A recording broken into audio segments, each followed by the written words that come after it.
Good morning. As a proud Dutch American, lots of people think it is a French name. It is Hovenier, but that's okay. Thank you. Prime Minister Kurti, former Prime Minister Renzi, former NATO Secretary General Robertson, distinguished guests, colleagues, panelists here today, I'm pleased to be able to join you for a few short minutes to share some thoughts on the U.S. perspective regarding this summit's theme, Unleashing the Potential of the Western Balkans. And I'll start by noting that while I'm just the U.S. ambassador to one of the countries of the Western Balkans, to Kosovo, the United States very much sees Kosovo as part of this cohesive Western Balkan region.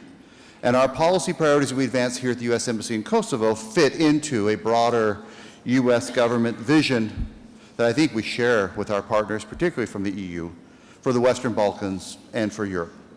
And fundamentally, this vision is to advance a bipartisan and long-standing idea that was first articulated by President George H.W. Bush in May 1989 to advance and achieve a Europe that is, quote, whole, free, and at peace. And if you'll indulge me, and I think former President Bush would agree with me, we should probably add prosperous to that list.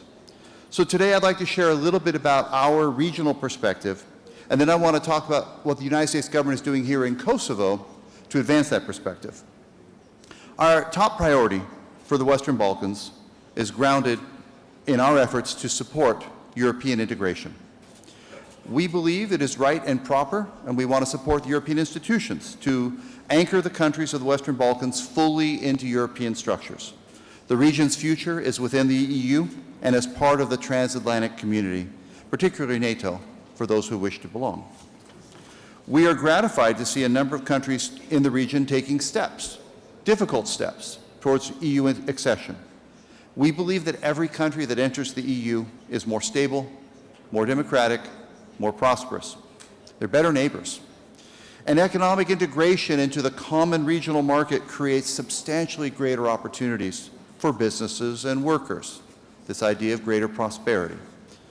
The reforms necessary to enter the European Union, to accede, makes the region, as you all know better than I, more attractive to foreign investors. As one example, access to the single European payment area, an EU payment initiative that simplifies bank transfers in euros, can reduce the cost of transfers by as much as 7%.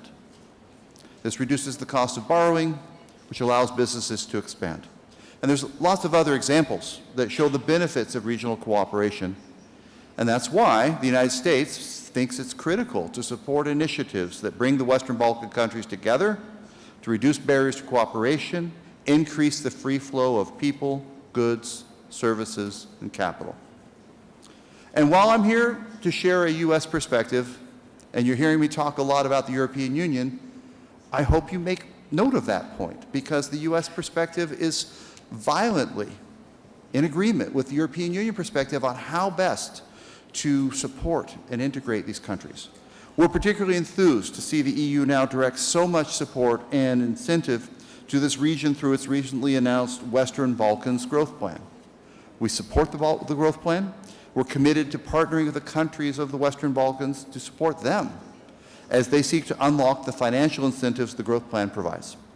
This is a pivotal moment for the Western Balkans, and the growth plan offers an extraordinarily generous opportunity for reform, but also support.